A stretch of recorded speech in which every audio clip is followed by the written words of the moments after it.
Hello beautiful people, welcome and welcome back to my channel. In today's video I'll be showing you how I recreated this butterfly Bubu dress with asymmetric neckline. Trying to name it is a lot, but you've seen how gorgeous the dress looks. So if you'd like to see how I sewed everything together, please do well to watch this video to the end. Like this video, share, subscribe to my channel if you haven't, and without wasting any more time, let's get straight into the tutorial.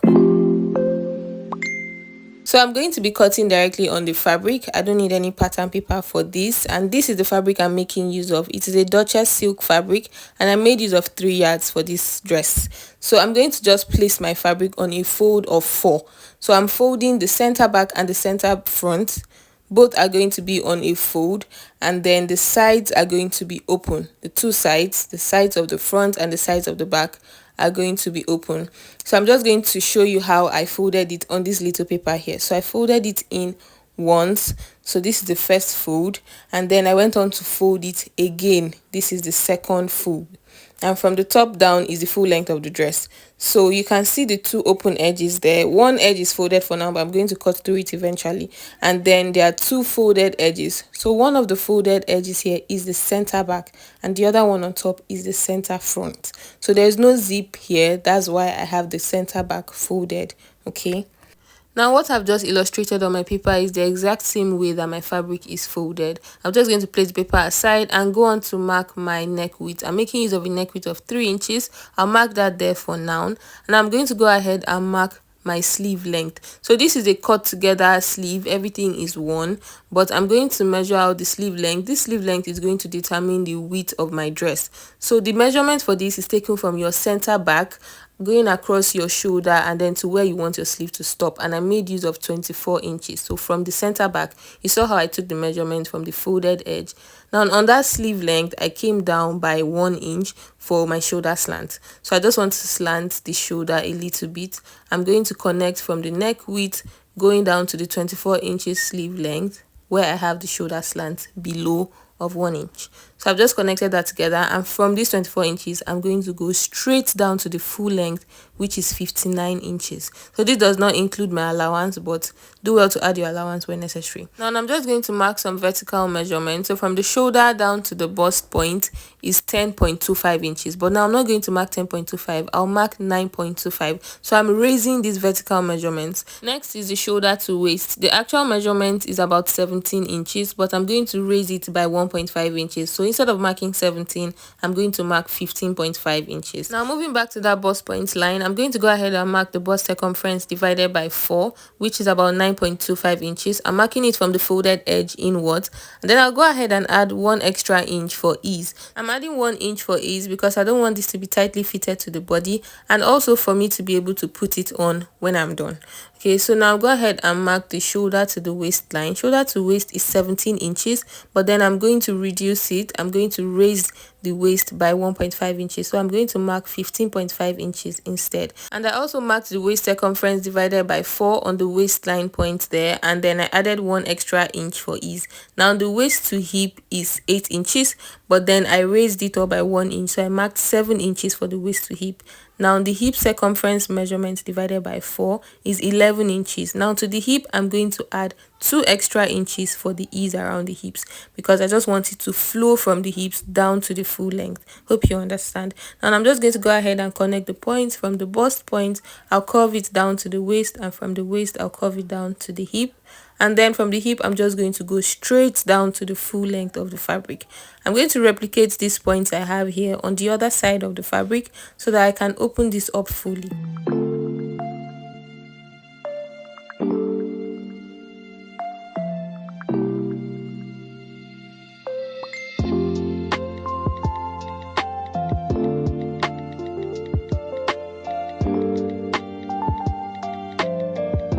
Alright, now that is done, I'm just going to take it from the hip straight down to the end. You can decide to just make yours go a bit to the side so that it doesn't just be a very straight pencil dress inside, or a straight pencil shaping inside. Now go ahead and start cutting it. So this is the length of the fabric.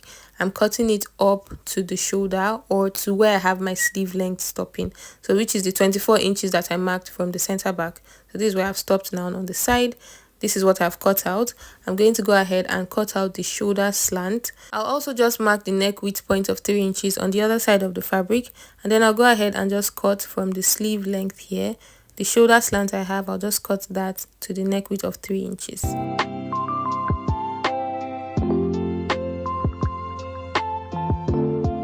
Now on opening this up, you can see the shaping we have made with the chalk. So I'll go ahead to make the asymmetric neckline, and to do that, I'll first of all place my fabrics wrong sides together. So they were initially placed right sides together to make the first markings that were made, but now I'm going to go ahead and place them wrong sides together so that by the time we are done making the asymmetric shoulder or asymmetric neckline, it is going to align together. The front and the back would align when we are sewing. So if you are doing anything that has asymmetry on your dress, your blouses, your skirts, it's best to just place it wrong sides together so that when you're done, the front and the back, they're going to align properly and you're not going to have any issues.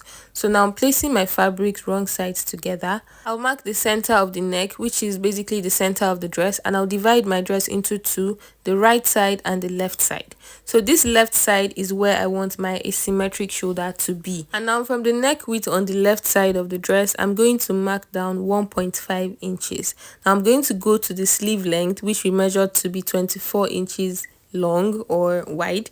I've marked down 1 inch from there. I'm going to connect from the right neck width going below the 1.5 inches I have on the left neck width, and I'll blend that into the 1 inch below the sleeve length.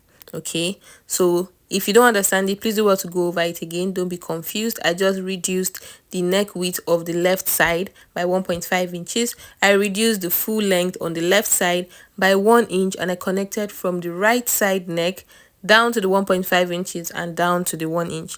Now I've gone ahead to place my fabrics right sides together again so that I can start sewing. Also, please don't be confused on how the fabrics are placed now. I just flipped it over to the left side, so the full shoulder is now on the right side and the asymmetric shoulder is now on the left side. That's how it's looking on the table right now. Now I'm placing my tape from the tip of the full shoulder slanted down to the asymmetric shoulder, and I'm going to mark 16.5 inches. So this 16.5 inches is where I want the half shoulder to be held at. So this is going to be sewn just at a very small spot. So from that 16.5 inches I've marked, I'm going to mark down 1 inch, and I'm going to secure this with multiple stitches. So this is what is going to hold the left shoulder that is half. Okay, so this point here is just going to be sewn with about 1 inch in width. Just multiple stitches will be run there. So what I did basically to take this measurement, I just placed the tape from my right neck point, and then I slanted the tape over to my left shoulder just to see where I would like it to stop. So you can just go ahead and do that on yourself. So there's no fixed measurement I can give you. You're just going to have to take the measurement yourself and decide how low you want your shoulder to fall. So if you want it to fall lower, you're going to have to increase by about 17 or 18 inches. Now after securing the half shoulder point with multiple stitches, I'll go ahead and finish up the edges of the top for the front and the back. So I'm going to fold it in twice on itself just so that I can have a neat finish at the edge. Now after securing the asymmetric shoulder point, I'll go ahead and finish up the top edge of the fabric by folding it in twice on itself. So I'll do this separately for the front and the back. So take note that you are not sewing the front on the back piece or the back on the front piece. You're going to sew them separately. So I used a bias to finish mine up. I sewed it on the right side first, and then I flipped it over to the wrong side and continued sewing. So it's not going to affect the little stitch you have there joining the front and the back together. You're just going to push that under and sew on top of only the front piece, and then you sew on top of only the back piece. Okay, it's not difficult. Don't let this plenty talk confuse you. So after I'm done with that, I'll go ahead and sew this full shoulder. So I'm joining the front and the back together, right sides facing. I'll sew from the neck down to the sleeve length, and this is it after joining the shoulder of the right side, which I'm calling the full shoulder. Now you can see this other point here secured, and now it is time to shape up our dress. So I'll just place this fully, and I'll go ahead and shape up the points that I have marked. So from the bust down to the waist and then to the hip, I'm just going to sew it on the right side of the fabric.